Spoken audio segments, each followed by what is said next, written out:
Hello and welcome to another episode of God-Sized Stories. I'm very excited and very blessed. Some of you that have watched the videos before will notice I'm wearing something very different today. That's because I'm not coming to you as just myself, but also as Mr. Craig. And I'm very excited to welcome Ron with us today. Ron, tell us about yourself. Yeah, it's good to be on, Craig. So I am from the same area Craig's from. I grew up near Chicago, then moved out to DeKalb, where I went to Northern Illinois University, and my wife went there as well. Her name's Jen. So I graduated with a physical education degree, my wife with a nursing degree. However, during our time in college, we're part of an organization called Campus Crusade for Christ, many known as Crew now, and that our involvement there pretty much changed the course of our lives from wanting to be in the professions we were studying to wanting to become missionaries and plant churches cross-culturally. So though we love what our degrees were in, and I taught for 2 years at a school in Rockford for kids with emotional and behavioral disorders. I was their first ever PE teacher. So that was a really fun job, really crazy, really good experience for me. And Jen, she nursed as well at Central DuPage Hospital for a little over a year. Our trajectory was getting to a place where there was just not a lot of access to the gospel, but not only that, where there was not a healthy, reproducing, gospel-centered church. And so we, after graduating and working, well, we got married after I graduated, and then we both began working, paying off some student loans, but we found an organization called To Every Tribe, which we ended up going to start training in 2012. We trained for 2 years, really amazing training program for cross-cultural church planting, and then did a little bit of support raising after finishing that, and then moved to, believe it or not, a remote First Nations community in Ontario, Canada. So you might not think missionary Canada, right? I didn't think Canada needed missionaries, I guess, but it turns out there's a whole population of people there that are completely different from me, different from most of Canada, whereas they're First Nations, or what in America we say Native American. There it's First Nation people. And so they're an Ojibwe people group. They speak Ojibwe. A lot of them speak English as well, but they live in these places that you can't get to by car.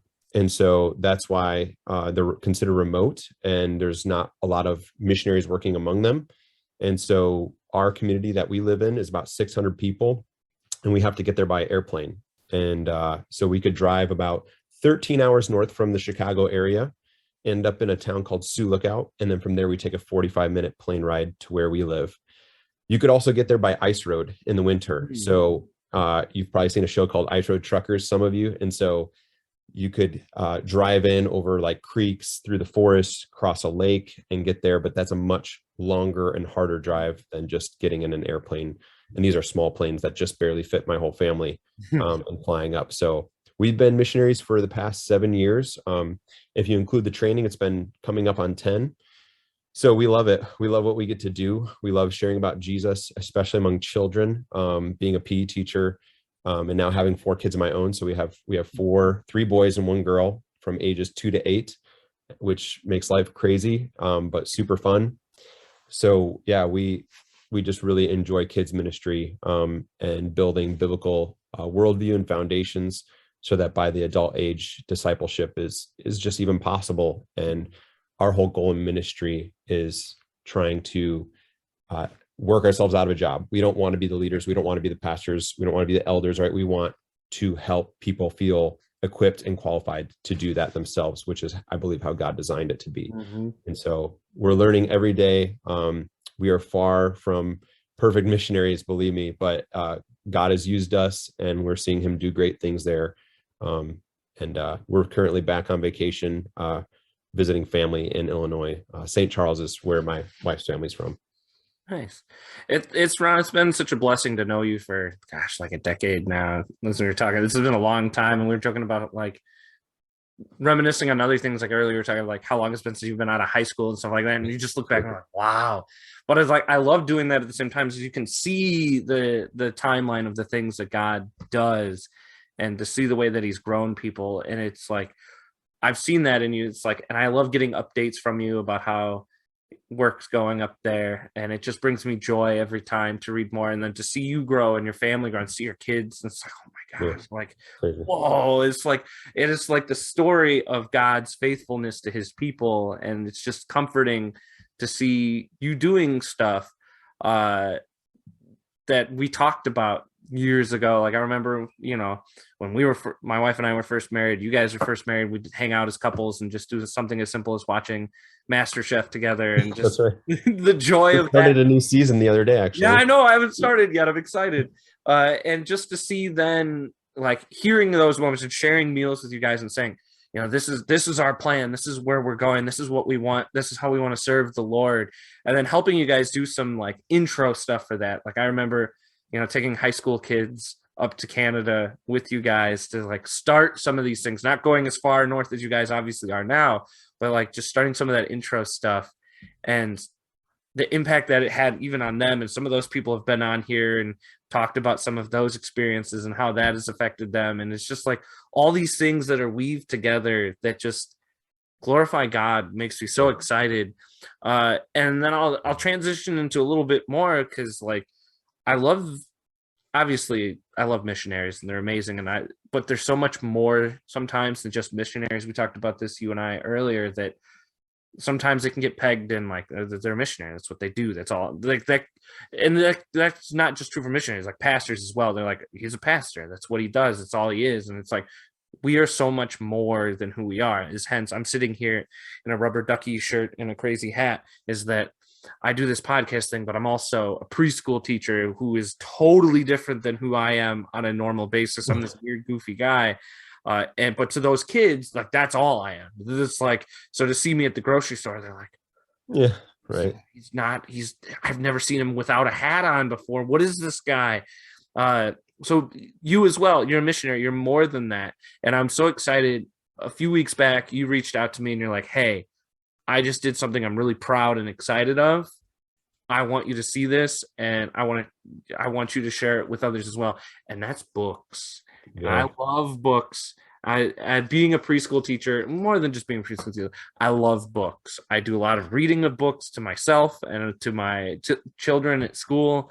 And I was like, Ron, this is amazing. Let's talk about books, because Yeah. they're amazing. They're stories. We're on a Yeah. podcast about stories, and you've written 2 stories that you want to share with people. Where did this idea come from? Yeah, it's a good question. It's pretty crazy. I mean, like you, I love stories. I love telling Bible stories. Like it's my biggest passion is Bible storytelling. And having 4 kids, I'm constantly being asked, Dad, tell us a story, before they go to bed. And so I'm making up stories on the fly. I just love rhyming and singing. So like even when I'm frustrated with something going on in life, I'll just like sing about it, like, it just to kind of calm myself down. And I have hundreds of picture books that we've collected and that we read to the kids. And like, I just love that even though there's so many good movies and TV shows, my kids would still sometimes rather just read a really good book. And there's just something magical about books. And so I thought, well, my kids are young and these ideas are fresh. I need to do it myself. And that's not how it started. It wasn't just like, hey, I should write a picture book. I was actually just browsing Facebook one day and I saw an ad pop up, and it was an ad for BBC Maestro. And they have these different teachers that teach different courses, like could be cooking or whatever. And the one that I saw was Learn How to Write Children's Picture Books by Julia Donaldson. She's, if you don't know, the author of many books, the most famous being The Gruffalo, one of our favorite books as a family. And I didn't click on the ad.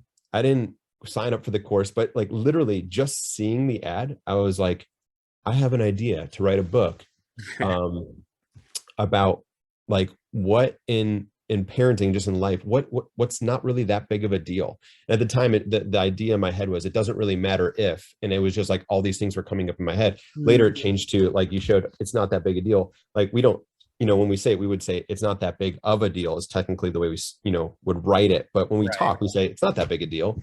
And so I said, there's so many times in parenting that like, just because of the craziness of life, I just get frustrated over little things. Like one time my kid spilled his milk 3 times in 2 days. And I just like lost it by the end of the 3rd time, because when you spill milk, it goes everywhere, right? And if you don't clean it up, it Ooh. stinks. And so And then I was thinking about these other things, my kids taking their clothes off inside out, the room being a mess, not flushing the potty, things like that. I'm like, I don't really know any books like that. And so I just want to write a book that's just like really simple, really repetitive to help both the kids really realize, hey, not everything is worth making a big deal out of, and the parents. So the book is actually going to focus on the parental reactions as well, which are not always great. And so you can see in their body language the frustration, and stuff like that. But it ends on a happy note with like, what is a big deal. And so this idea came to my head, and I started writing down all these different things. Just like I said, hey, Jen, my wife, I said, what do you think like about this idea and trying to make this reality? And she said, sure, go for it. And so one thing about me is I just love learning. And so I'm like, during my every morning I work out. And so I was playing YouTube videos about writing children's picture books and just writing books in general and just trying to learn. I'm like binge watching all these YouTube videos. And as I'm learning, I'm just like realizing, okay, there is a market for this, but you also just can't write about anything. You have to find out what's really like popular. What do kids already like, and pick that genre. And so even though I just started with this one book idea, as I'm listening to these YouTube videos, I'm like, my kids every time. So we have so many books, but one book we have is like this Berenstain Bears five different stories. And there's two stories out of these five that they always want. One is called like The Spooky Old Tree, and the other one is called like A Spook Hill or something like that. Anyway, they're both these rhyming, fun, scary stories that they just want to read over and over. I'm like, man, kids like, even though they don't want to be scared, they like scary stories. And so I'm like, I want to write a story that is a little bit scary, but also rhyming and funny. And one of our favorite books is The Book with No Pictures by BJ Novak. And I just love, like, it has no pictures, but kids are totally drawn to it. They're laughing. It makes the reader the comedian. And so I said, what if I kind of combine this like scary idea with like no pictures? And so like, I think you showed as well there, this other book, The Scariest Story You've Ever Heard. I just started writing it one day. This rhyming story. I kind of had the beginning in my mind, the end in my mind. I knew where I wanted to go. And so it only took me like a couple of hours to write and then a little longer to edit. But I remember reading the first draft to my kids, and they're like shaking with excitement. And I'm like, okay, I think I got something here. That I think that if my kids enjoy it that much, I think others will as well. And so that's kind of where the idea came from, how it all got started. That's so exciting because as well as a preschool teacher, I do every day. I do at least one, often two read alouds, because the power of books is so important to kids and growing and learning, and that's slowly being lost over time, which just it hurts me. It makes me sad. Like, I go to the library every week to pick out books for my classroom, and honestly I feel like I might spend more time doing that than anything else, between lesson planning and setting up crafts and stuff. Like, I'll just be sitting on the floor at my library with a stack of books, just like, ooh, this is a good one, I'm gonna bring that to class. And ooh, no, not that one. And it's like, so the opportunity to find really engaging books for different scenarios too is really important. Like, I'll highlight the first one, like you were talking about. uh this was such a good and just tool to talk in your class. Like, some books are just are supposed to be experienced, and some can spur really good conversations, not only in class but at home. This one I feel like would be both for both of those places for conversations. Like, in my classroom, it was really great. It's like, read a page, and like, as you can see on the front, and as you reference, spilling milk. Boy, when I go to the class, it's like, and I'm dealing with 3 and 4 year olds, and I'm like, raise your hand if you've ever spilled milk before. And a couple of them are like, Yeah. oh yeah, like they know it immediately, like, yeah, it's not so good. And I'm like, and then it was like conversations like, well, what do you do when that happens? And they're like, well, I probably should help clean it up and stuff like. And it's like, that's such a great tool to learn and to teach kids and families as well. As you said, like, that one is great. A family can sit down and read that together, and not only the kids learn, but the parents learn is huge. And like, for me as a teacher, like, all right, slow down. The kids are making a mess, but maybe that's fine. Like, Yeah. maybe that should be the point, is making the mess Yeah. sometimes. And it's not that big a deal. And it's Right. like, that was so encouraging. And for me, I'm gonna probably go find these Berenstains that you're talking about now, because I love a good silly spook. kind of Yeah. thing, is like the classic line of being like spoopy. And it's like that's what I would call this book. And even like it's meant for older than my class, but even that one, reading it and like reading it animated, I love just like so silly and fun with kids. And that book is such a great opportunity. Like reading it and acting scared myself, and they're Yeah. like there's like so there's some bigger words in there that they might not, they might not understand. Let me find one of them especially. Like I was reading, like there's things that they do get, like creek. If you say the word Yeah. creek, oh So yeah. I just read this to Oh. there was a fourth grade class I read this to, which would be a little bit over the grade level for this book, Uh-huh. but they had just finished in fourth grade learning about onomatopoeia. And this Yeah. book is full of onomatopoeia. So their teacher loved it because, you get to see, if you don't know what it is, like a word, that Yep. is really a sound, how you would spell that out. And so, got this page, arg, right? And so it's spelling a word that you wouldn't usually have to spell, and it's Yeah. really fun. Like there's one here, it goes, and Yeah. so for the storyteller, it's really fun to make those noises, and for the kids to learn how to make those noises as well based on the Exactly. spelling. And then it also has a lot of there's another educational aspect where if you're an early reader, it has words that you might not be able to read, but because of what you see on that word, you're Yes. going to learn that word. So like for one instance, this one says fade, Yes. and the That's word exactly itself what I was is looking fading for. away. And so you're going to start to recognize those words and understand them, whereas before you might maybe didn't. Exactly. And then as the the reader towards littler kids, it's just so fun to see their faces like, Yeah. and don't worry, it's still kind of silly. You just wait. It's like, Yeah. and they get to the end and they love it. Yeah. Like it's the same thing as like we do the like a bear hunt. Going on a bear hunt. Like that book and song is so classic, and it's like the kids know it's coming every time. Like, oh no, it's gonna get. Yeah. And it's like it's fun to be a little scared in a sense, even though they're not. And it's such a great opportunity to be silly and creative. Like I Yeah. love being creative in my class. Obviously, books are such a great opportunity for being creative. You've done this great here. Book. There is a lesson at the end. And the lesson is noises aren't always what they seem to be. And usually when kids are scared, it's usually something that their mind is turning into something scary rather than something that's actually scary. But the book never states that, but that's really what every reader will get from it, especially the last page, which is really fun. Oh The yeah, last page is explaining what, or not explaining, but showing what happened when each noise was happening, what it really was. And so it's cool to pair a lesson with just fun storytelling. absolutely. And it's like I love, and I've talked about this on the podcast a couple times, and it's like I love that one of the reasons you wrote these was to grow yourself and to be creative yourself, and that's like that connects to me in so many ways because like that was me with the podcast. It was one of the reasons I started the podcast is because like I needed something to grow. Like this was such an opportunity for me to grow in a way that it wasn't, because God created us to be creatures that are growing, that are being creative. And when I get to see people using the talents that he's given us, it just brings me joy. Yeah, for sure. Yeah, I'm the same way. Like my life, is really living outside of my comfort zone, pouring myself out for others. And I love it. I love what we get to do. But this was something like, it was almost like self-care for me to be able to do something with the creativity that God was giving me, something that was for myself, for my kids, and just for other readers out there. It's just so rewarding when someone says, like, my kid wants to read this book over and over again, even though they already know the ending. That to me is like the self-care that's building me up to say, like, all right, like, this was a good decision to do this. So Yeah. yeah, Oh, I agree, man. amen.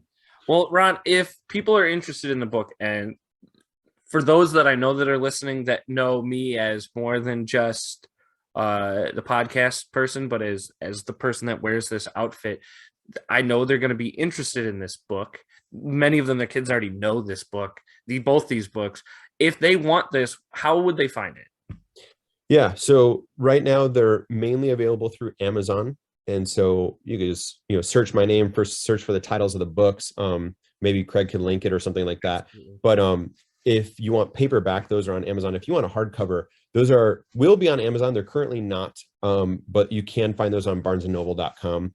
I have some local stores in Illinois that are selling them, as well as one in Canada, but it's very fresh. I launched these books just over 2 weeks ago. And so I'm still trying to get them out to libraries and to local stores. But yeah, so for right now, one of the easiest ways to find it is online, but there will be more ways to find it in the future. Awesome. And yeah, and exactly as you said, it'll be down below in the notes for sure, because any opportunities for people to get great things. And then as well, like something as well that then can also help support you and your family, which is encouraging to me too, is like this is you just being a godly man trying to do, like, it's growing you, but it's hopefully an avenue that you're helping support your family, which Yeah. Yeah, amen for to that sure. too. And the Like, way I see it too is like if I could sell more of these books, that means I could write more because honestly, I yeah. already have ideas. I've already written the second book, the sequel to Scariest Story. It's really fun, but I need to sell more of these books before I can Uh-huh, actually get that one uh-huh. illustrated. Because really, when you do self-publishing like I did, it's just the route I chose to go in for that was best for myself. That means all the expenses are on the author, and so Mhm. illustrator is the main expense because you don't want to skimp on the illustrations. And if you pick up these books, you'll see the illustrations are just so beautiful. Arthur Lynn out of California, he's been in National Geographic magazines, Highlights magazine, so he's been published in some huge magazines. He's just very awesome illustrator, so Yeah, hopefully anyone who grabs those will enjoy those. the pictures are awesome. Even the one with fewer pictures, the pictures that are in it, or like just how it looks, The it's word. great. It's Yeah. wonderful. Ah, Yeah. well, Ron, thank you so much for the countless things, for being a man of God and doing all that you do. It just brings me joy. Also for just being a friend, being a brother.